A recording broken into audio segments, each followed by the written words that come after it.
I'm HawkZombie, and this is... Do I really have to say this? Out loud? Okay. This is what I think of the Chronicles of Quiver.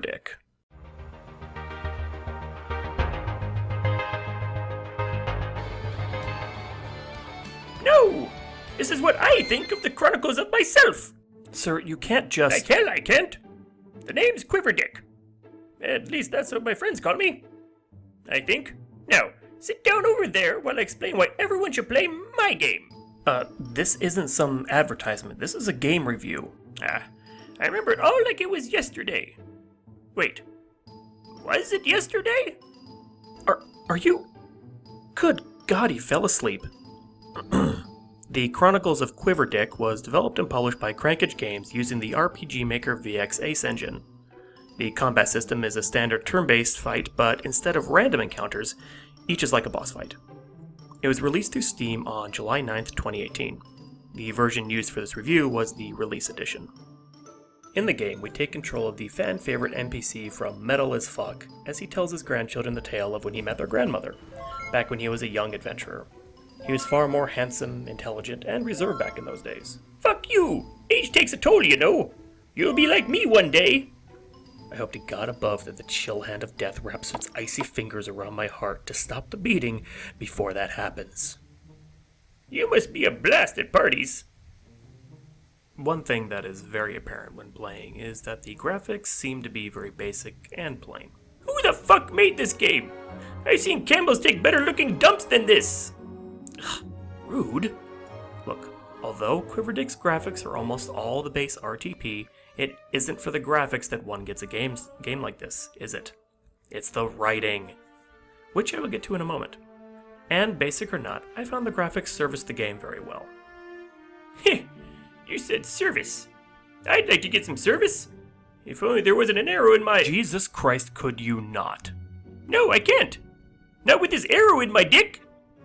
The graphics, while nothing special, weren't poorly done or implemented. In fact, the maps were quite nicely put together. Instead of the standard random or on-screen encounters, all the enemies in the game are scripted battles, and play out more like boss fights. The first fight I had, against a patron at the inn you stay in for the night, was actually rather difficult because I wasn't expecting it to be a harder fight, and I didn't use any special debuff items I was given.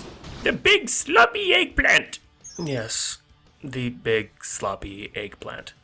As I was saying, the fights risked being too long and monotonous, but thankfully there were scripted events within each fight to break it up, and make it feel like less of a chore to get through.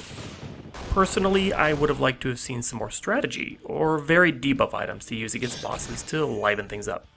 I would have liked to have seen more of that dominatrix! The story in the game was, in my humble opinion, one of the best comedic scripts written for an RPG Maker game I've ever had the pleasure of playing. It's hard not to spoil anything, but take a look at this interaction, for instance.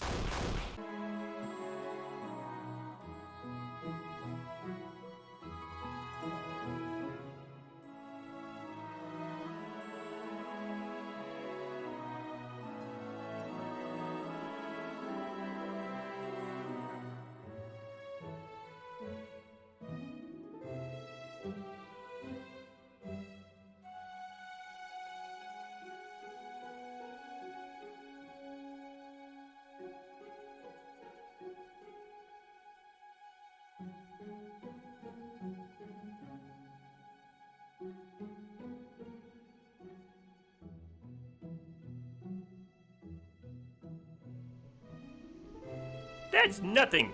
I ever tell you about the time I walked into a bar at a whorehouse? This is a dick joke, isn't it? This whole goddamn review isn't your playground for your god-awful dick jokes, you dirty old pervert! I said ouch! Before I get into the music, know that there are a ton of Easter eggs hidden throughout the game. Not only were there NPCs based off of streamers and YouTubers who helped support Crankage Games in the past, but different famous musicians and rock bands. Granted, more than a few went over my head, but I really like the sweet tribute to Chester Bennington. The soundtrack itself is, of course, much like Crankage Games' last game, metal as fuck, and is metal as fuck. It fit the tone and theme of the game, and the tracks were used pretty well. Same with the sound effects. This game is crass, but it doesn't revel in it.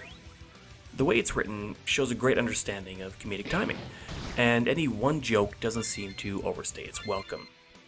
One issue I find with comedic games like this is that... Aside from the piss poor jokes. I thought you left.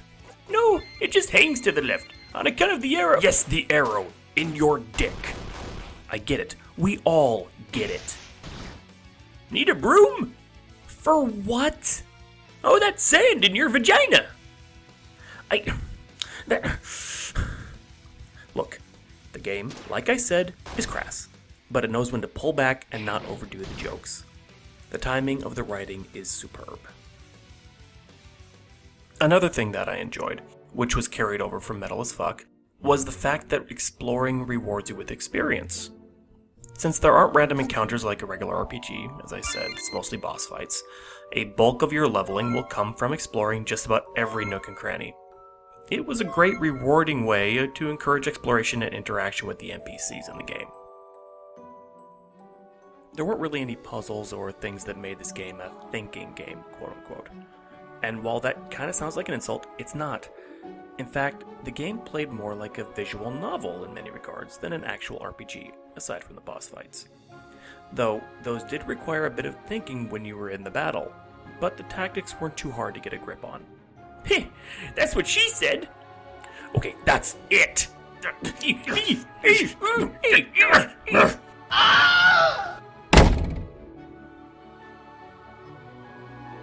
Okay, in closing, what did I think of the Chronicles of Quiver? Is it worth getting? While this isn't highbrow stuff, obviously, it's highly enjoyable in the same way movies like Dude, Where's My Car and Half-Baked are. They aren't made to be philosophical head-scratchers, they're made to be enjoyed. And that is something this game has in spades. Pure amusement. Plus, the price is incredibly low. Low risk for a high reward. Get it. Hey, your review sucks. Like you did last Saturday behind the bleachers. I'm HawkZombie, and I'm glad this is finally over. Thanks for listening.